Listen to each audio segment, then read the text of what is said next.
Hello friends. எப்பொழுதுமே நம்ம வந்து ச்சே பயங்கரமாக இன்னைக்கு பிளான் பண்ணி வச்சுருந்தேன்டா, என்னால் வந்து அதை இன்னைக்கு வந்து அக்கம்ப்ளிஷ்மெண்ட் பண்ண முடியல, நான் இந்த மந்த்தில் இதை செஞ்சு முடிக்கணும்னு நினச்சிருந்தேன், என்னால் இது செய்ய முடியல அப்படின்னு நம்ம ஃபீல் பண்ணுவோம்ல. ஸோ இந்த ஸ்ட்ரெஸ்லாம் நமக்கு எதனால் வருது அப்படின்னா, டே டு லைஃப்பில் அதற்கான முயற்சிகளை நம்ம செய்யாமல் தவற விடுவதுதான். எப்பொழுதுமே நம்ம ஒரு ஸ்டாண்டர்ட் வச்சுருக்கோம், ஒரு ரெஃபரன்ஸ் வச்சுருக்கோம், இதெல்லாம் நான் லைஃப்பில் வந்து அச்சீவ் பண்ணாதான் என்னால் வந்து 100% ஃபுல்ஃபில்மெண்ட் வந்து என் மனதுக்கு கிடைக்கும், நான் ஹாப்பியாக இருப்பேன் அப்படிங்கிறது நம்மளுடைய தவறான புரிதல். அட்டாமிக் ஹேபிட்ஸ் இந்த புத்தகத்தினுடைய ஆத்தர் ஜேம்ஸ் கிளியர் சொல்கிற ஒரு சின்ன அட்வைஸ் என்ன அப்படின்னா, நம்ம லைஃப்பில் சின்ன சின்ன விஷயங்களில் கவன சிதறல்கள் இருக்கு இல்லையா. அதாவது நம்ம ஒரு ஃபிட்னஸ் லெவலில் நம்ம இம்ப்ரூவ் பண்ணணும் அப்படின்னா, வாரத்தில் ஒரு 3 நாள் நம்ம வந்து நான் எக்ஸசைஸ் பண்ணுறேன், வாக்கிங் பண்ணுறேன், ஆனால் அதனுடைய எண்ட் ரிசல்ட் மட்டும் எனக்கு வந்து மிகப்பெரிய அளவில் வந்து இருக்கணும் அப்படின்னு நம்ம எதிர்பார்க்குறோம் இல்லையா, அது ஒரு தவறான புரிதல். அதே மாதிரி நம்மளுடைய கோல் எதுவாக வேணால் இருக்கலாம். இப்போ ஒரு பெயிண்டிங் பண்ணுறோம், ஸோ வீக்லி ஒன்ஸ் நான் அது பண்ணுறேன், ஆனால் நான் ஒரு பெரிய ஆர்டிஸ்டாக வரணும் அப்படின்னு நினைக்கிறோம் இல்லையா, அதுவும் தவறான புரிதல்.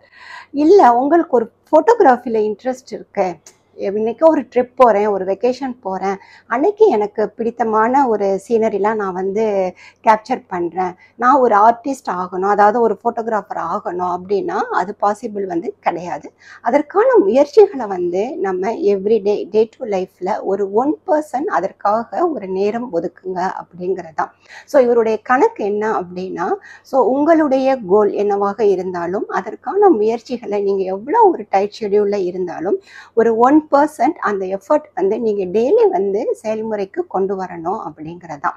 ரொட்டீனில் கொண்டுட்டு வரீங்க அப்படிங்கிறது தான் உங்களை ஒரு ஹைலி ப்ரொடக்டிவ் பர்சனாக லாங் ரனுக்கு எடுத்துகிட்டு போகும். இது ஒரு உதாரணம் தான். இந்த மாதிரியான ஒரு 1% நம்மளுடைய பெட்டர் ஹேபிட் நம்ம போடும் பொழுது, ஸோ வருஷத்தில் பார்க்குறப்போ 37% டைம்ஸ் உங்களை வந்து ஒரு பெட்டர் பர்சனாக உங்களை உருவாக்கும் அப்படிங்கிறது தான்.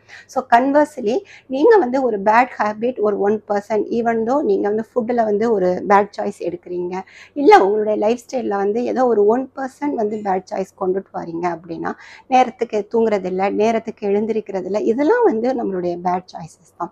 ஸோ இதெல்லாம் சின்ன சின்ன விஷயங்கள் தானே அப்படின்னு நம்ம விடுறோம் இல்லையா. ஈவன் தான் அது ஒரு 1% ஒரு சிறிய விஷயமாக இருந்தாலும் ஒரு வருஷத்துக்கு நீங்கள் கணக்கு பண்ணி பார்க்கும் பொழுது அது உங்களுக்கு வந்து 0 லெவலுக்கு எடுத்து செல்லப்படும் அப்படிங்கிறது தான்.